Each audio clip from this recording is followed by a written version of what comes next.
lá naquele domingo e o que dá para melhorar agora para que não aconteça mais aquele tipo de situação? É muito difícil, né, você explicar uma derrota de 5 gols, um time brigando pelo G4 em relação ao outro que estava na zona de rebaixamento. Talvez pudesse ganhar ou perder ou empatar o jogo, mas de forma mais equilibrada, mais difícil, e foi um escorregão, foi uma derrapada, foi um vexame que nós temos que assumir. E a análise ela é feita em cima de um adversário que fez uma mobilização de guerra para esse jogo e que nos surpreendeu, fez 2 gols muito rápidos e quando a gente tentou abrir mais o time, sair, acabou levando outros contra-ataques, além dos 2 gols de bola parada. E o que dá para perceber é que nós temos que mudar, tirar proveito disso, né, ensinamento, e já conversamos e já estamos trabalhando muito em cima do que aconteceu, mas não dá para ficar remoendo o tempo todo, porque o Palmeiras continua brigando lá em cima, com um ponto apenas para voltar para o grupo dos 4 lá, e na Copa do Brasil da mesma forma. Então, não deve sofrer tanto, mas deve indignar para ter uma atitude sempre forte em relação aos jogos, porque o futebol está muito equilibrado e está muito difícil. Os próprios resultados aí da Copa América demonstram isso. E quando a gente pensa nas alternativas que você pode ter quando você não tem os titulares, como no caso lá o Zé Roberto e o Robinho, a gente olha para o banco e vê ali jogadores como a Lione, que você tem usado bastante, o Felipe Gabriel, que você tem relacionado. Como que você pensa em relação a esses jogadores? Como eles podem se tornar uma alternativa mais palpável para você? Que você pode contar mais com esses jogadores? Eles, na verdade, não são substitutos desses jogadores que você citou anteriormente. Não dá para jogar com esses jogadores fazendo marcação no meio campo. Eles não vão conseguir fazer. Tanto o Alione, que é para mim um meio atacante, né, um jogador agressivo, que tem habilidade e que parte com a bola sempre para cima dos adversários, e o Felipe Gabriel, que até tem mais toque, mais habilidade, um pouco mais técnica, mas não tem o ritmo necessário para pegar um jogo para jogar como segundo volante, por exemplo. Seria uma dificuldade imensa. Então nós estamos nesse momento esperando a volta do Zé Roberto e do Robinho para a gente começar a montar a estrutura do time que vai jogar na quarta-feira. E Marcelo, você também perdeu o Arouca no jogo, né? E deve perder por um bom tempo. Já tem que pensar, principalmente na Copa do Brasil, que você não tem também o Thiago Santos e nem o Gabriel, que já está no final do ano. Você trouxe o Matheus Salles e o Danielzinho também, jogador das categorias de base. Até pelo que já mostrou o Amaral e o Giroto recentemente. Você imagina já que os dois possam ter uma chance? Até mais o Matheus Salles, que é um jogador talvez tenha mais proximidade com o Arouca? Não há como publicamente estar fazendo qualquer tipo de exposição. A gente teve dificuldades aí depois que saiu o Gabriel, quando o Arouca não joga, principalmente, porque são jogadores que cumprem 2 funções. Eles marcam e atacam.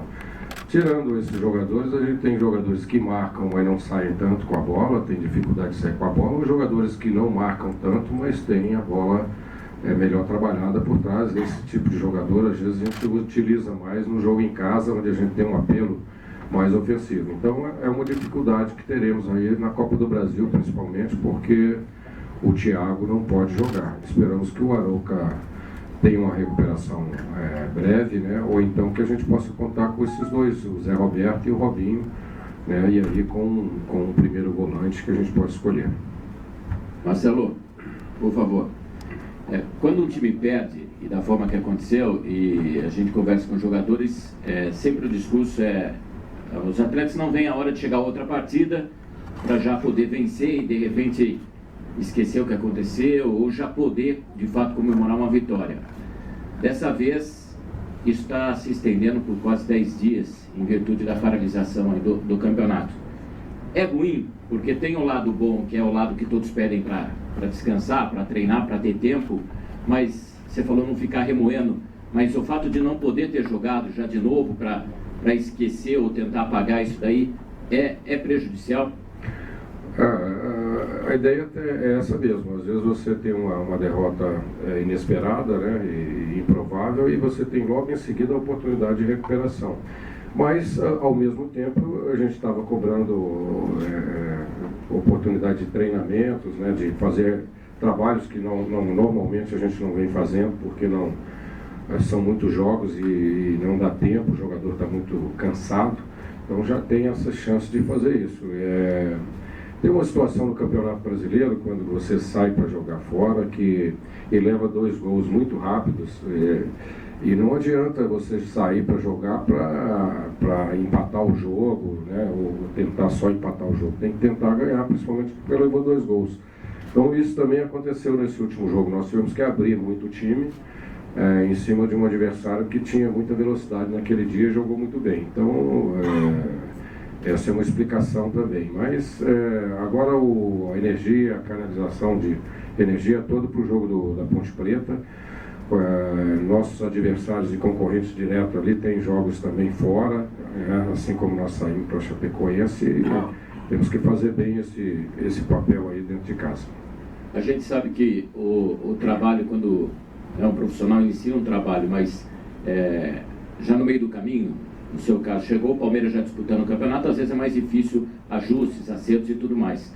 Passados 27 jogos sob seu comando, com 15 vitórias, 4 empates e 8 derrotas, qual a sua avaliação? Você está satisfeito com o desempenho do Marcelo Oliveira à frente do Palmeiras?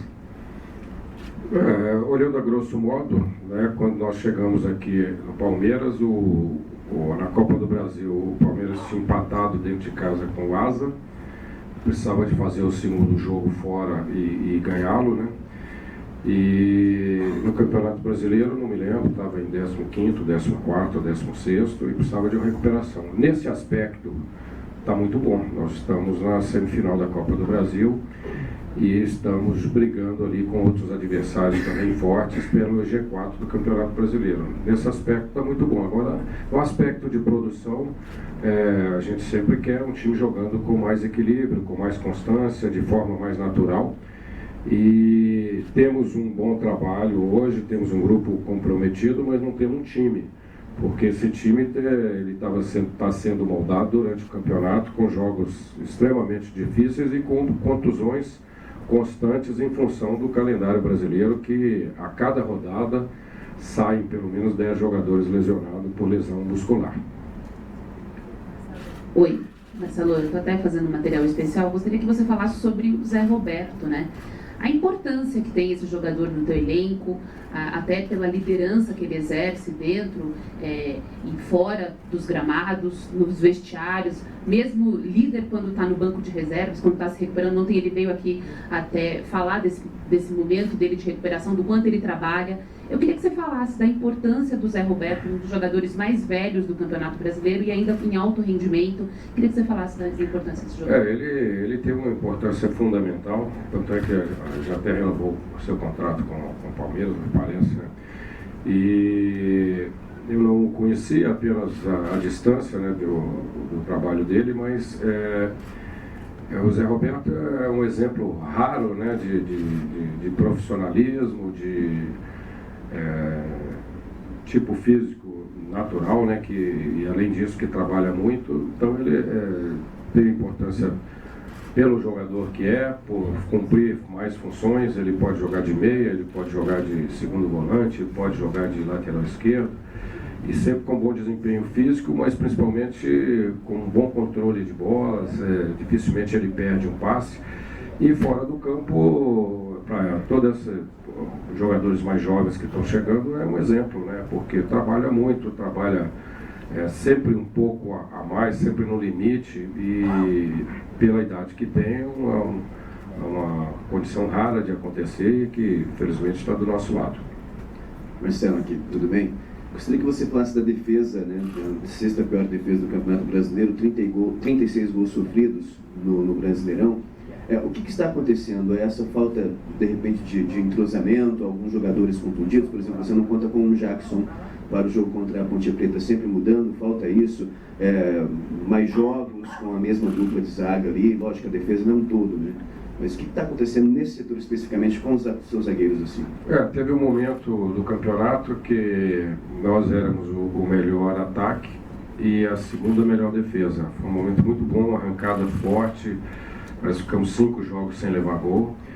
E aí começaram as contusões e suspensões e baixa de produção também. Em algum momento eu ainda estou procurando o melhor companheiro pro Vitor Hugo, né? Porque uma zaga ela se faz pela dupla, né? Pelo casamento ali de características e funções da dupla. E até que melhorou um pouco, assim, jogando o Jackson e o Vitor Hugo, só que nós passamos a levar gol de bola parada também. Levamos contra o Internacional lá, contra o Internacional aqui, levamos contra o Corinthians 2 e no último jogo também 2 jogos, assim, um pouco mais de desatenção, então isso tem colaborado. Mas se você tem 20 times e está em sexto, existe uma capacidade aí de melhorar um pouco aí, está entre os primeiros, né, porque está razoável todavia. Marcelo, tudo bem? Boa tarde. Você teve um jogador ontem, né, com a seleção do Paraguai, hoje tem o Gabriel jogando com a Olímpica e como torcedor certamente você assistiu o jogo da seleção brasileira. Como que você viu a estreia da nossa seleção e a situação dos 2 jogadores que você tem? Se você assistiu o Lucas Barrios também, eu queria que você falasse um pouco sobre isso, por favor. Eu assisti o primeiro tempo do jogo do Paraguai e achei que foi um jogo assim tecnicamente ruim, muito competitivo, muita marcação e a bola chegou muito pouco para ele, assim como aconteceu no jogo da Chapecoense também. Ele lutou muito, brigou muito, mas a bola precisa um atacante da característica dele ter jogadas de fundo de campo, ter jogadas pelo meio para que ele possa ser alimentado ali para fazer os seus gols. Achei que isso aconteceu. No jogo do Brasil assisti o segundo tempo, um confronto de equipes, um Chile mais arrumado, assim, que já tem um time formado, muito competitivo, muito agressivo na marcação, e o Brasil teve momentos esporádicos bons, no meu modo de ver, e falhou assim nos gols, né? Inclusive no gol de bola parada também, quando o Chile não tem um time alto, né? Mas uma bola muito simples. Isso passa por desatenção e por uma formação de time numa condição semelhante ao que está acontecendo com o Palmeiras. E uma outra oportunidade é uma desatenção e acabou custando caro para o Brasil, mas a gente, pelo que apresentou, acho que tem uma possibilidade grande de crescimento nas eliminatórias e buscar recuperação. Marcelo, boa tarde. Boa tarde. Primeiro eu gostaria de saber como é que o seu contato com o setor de desenvolvimento e análise aqui do clube. Se vocês já conversam pensando para 2016, para jogadores 2016 e para a renovação também dos atletas. Nós conversamos sim, nós conversamos não só no planejamento do próximo ano, né? Internamente a gente já faz direcionamentos, né, e possibilidades, e conversamos semanalmente também sobre todos os jogos, o desempenho dos jogadores, as estatísticas, né, o que a gente pode melhorar, o que está sendo bom, que pode ser repetido, em que setor essas situações estão acontecendo, e essa é uma ferramenta e é um setor do clube que está muito entrosado com a comissão e que nos dá boas possibilidades aí de melhorar o trabalho. Uma outra pergunta são sobre partes da equipe aqui do Palmeiras que já passaram por clubes mineiros há 2 anos. São 4 jogadores que passaram por lá, tem você, também tem o Alexandre Matos. No que isso ajuda no Palmeiras ou no entrosamento de vocês? Tem algum diferencial? Tem alguma coisa dos mineiros especificamente? Enfim. Não, em relação aos jogadores, eu acho que nada. A gente, quando faz uma contratação, quando indica ou quando pega referências, em cima do atleta, né?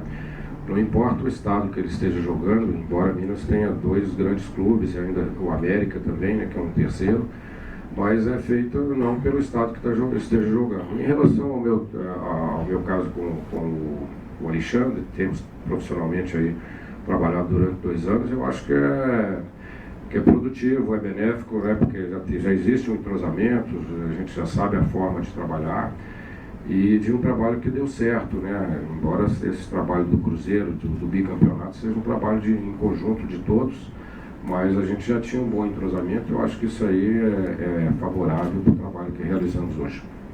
Marcelo, no começo da semana você teve uma reunião com os jogadores ali no campo. Não é a primeira vez que isso acontece, quando o jogo com o Curitiba já tinha acontecido isso. Eu queria saber até que ponto você acha que funciona esse tipo de conversa ali, ou não no vestiário. Foi exatamente em que tom de cobrança essa conversa. E uma segunda questão, são 5 dias agora do jogo da Ponte Preta. E você fala muito que o time tem que ter um jogo mais equilibrado. O que você acha que vocês têm mais que trabalhar nesses 5 dias? Qual que é o principal ponto que vocês vão tentar corrigir para chegar no jogo da Ponte Preta? A reunião foi feita ali, porque às vezes no vestiário aglomeram-se mais pessoas, né, embora sejam pessoas do clube, e esse tipo de reunião eu faço um pouco isoladamente, porque eu dou liberdade total ao jogador de interagir, de conversar, de trazer sugestões, dificuldades que eles possam estar tendo. E eu acho que era um momento importante, que a gente vinha de uma derrota muito difícil, né, e precisamos de conversar, mas muito mais que conversar, de trabalhar. E é isso que a gente está fazendo durante essa semana, trabalhando bastante, e eu entendo que nós precisamos de trabalhar o time que vai jogar, né, posicionamento tático, né, nós precisamos de melhorar a nossa marcação. O Chapecoense, por mais que tenha tido méritos, né, e que tenha sido um time muito combativo, teve muita liberdade. E a nossa posse de bola, que continua sendo um problema ainda. A gente faz muita ligação direta, e isso passa por uma participação maior dos volantes, dos meias, para darem condição aos zagueiros de saírem jogando. Marcelo, desculpa ficar em cima dessa história da paralisação de novo. Eu queria te perguntar de novo. O quanto uma paralisação como essa é importante? Por quê? E se você acredita que a gente vai ver, depois da paralisação, jogos melhores, ou pelo menos equipes melhores, bem fisicamente, enfim, o que você pode dizer sobre isso? Se você for pensar em cima do resultado do Palmeiras, talvez alguém possa lembrar que veio um jogo imediatamente depois no nosso campo. Isso aí pode aliviar, porque você tem, de repente, condição de ganhar e de apagar um pouco daquilo que foi feito. Mas não é o caso. A gente sempre cobra tempo para trabalhar um pouco mais, principalmente um trabalho que é recente, né? Nós estamos falando aqui de um trabalho que começou em junho, né? Então, um trabalho bem recente, com um grupo de jogadores que foram contratados, também estavam se entrosando, jogadores que vieram de fora do país. Mesmo depois da minha chegada, aconteceu a chegada do Almeida, do Barrios, do Thiago e do próprio Alexandro, né? Que eram 4 jogadores que chegaram agora no meio do ano. Então é sempre importante trabalhar.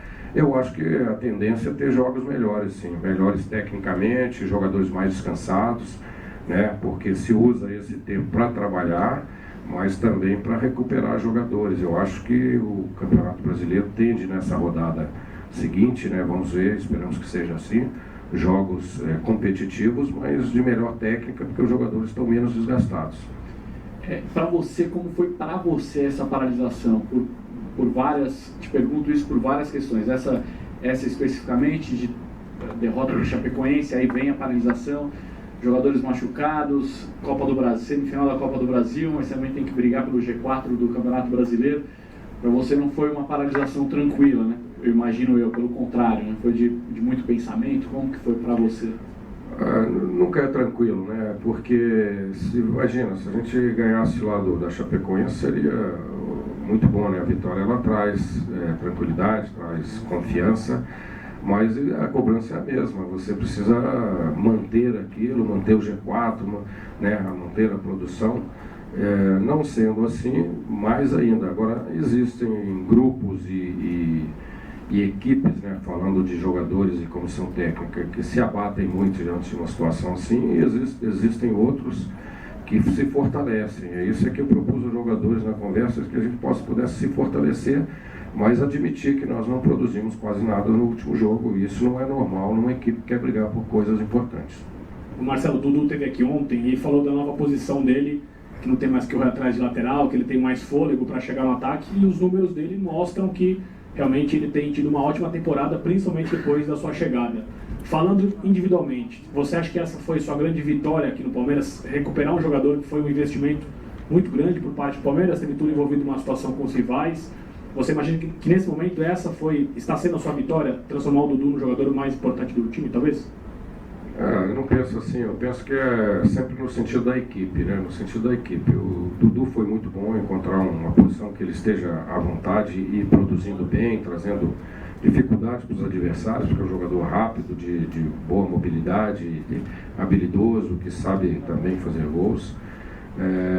O próprio Gabriel, né, quando chegamos também não estava participando muito e cresceu, e ele já subiu até de posto aí na seleção, era da sub-18, 19, já era da Olímpica. Então essas questões individuais a gente comemora um pouco, mas queremos comemorar mais o sucesso e a produção grande, a conquista de todo o time, de toda a equipe, né, que seria aí no fim do ano. Nesses primeiros 6 meses de trabalho a gente possa estar, quem sabe, um título da Copa do Brasil ou entre os 4 do Campeonato Brasileiro, que seria um bom fortalecimento para a próxima temporada. Marcelo, uma coisa que tem chamado a atenção, não só em Chapecó, é a falta de agressividade na marcação. Uma coisa que chegou a ter naquela sequência e se perdeu. Você, nesse tempo, conseguiu descobrir por quê? Os jogadores nessa conversa falaram? Parece que um pouco de postura, talvez, não é tanto tático. Falta de treinamento, né? Falta de treinamento, porque se treina pouco, o time se treina muito pouco, treina mais aqueles que não estão jogando. E características dos jogadores, já que nós perdemos jogadores que faziam isso, né? O Gabriel fazia isso muito bem, depois o Arouca também ficou fora de alguns jogos, voltou, mas não está com uma regularidade. E o Thiago, que faz bem, pode jogar um jogo, outro não joga, e isso tem dificultado também. Marcelo, na quarta-feira você vai enfrentar um time que vinha numa crescente, mas que perdeu o seu treinador. Como você acha que isso pode impactar na Ponte Preta? Já deu tempo de você planejar como o time vai agir na quarta-feira, talvez até em cima disso? Eu acho que eles vinham bem e nesse primeiro instante ainda estão embalados pela mesma forma de jogar e pelo entusiasmo e a produção que tinham. Então é muito mais importante o Palmeiras pensar em melhorar a sua produção. Embora dentro de casa essa produção tenha sido boa, né, o aproveitamento é bom, mas fazer ajustes para que ela seja constante, né? Mesmo ganhando a vaga na Copa do Brasil, em algum momento contra o Internacional a gente vacilou, mesmo empatando com o São Paulo fora, em algum momento o São Paulo teve supremacia e podia ter feito os gols. Então o Palmeiras é um time em formação ainda, embora para as pessoas um trabalho de 27 jogos é o suficiente, mas isso quando já tem uma estrutura montada, uma base de time e sem tantas contusões quanto nós tivemos.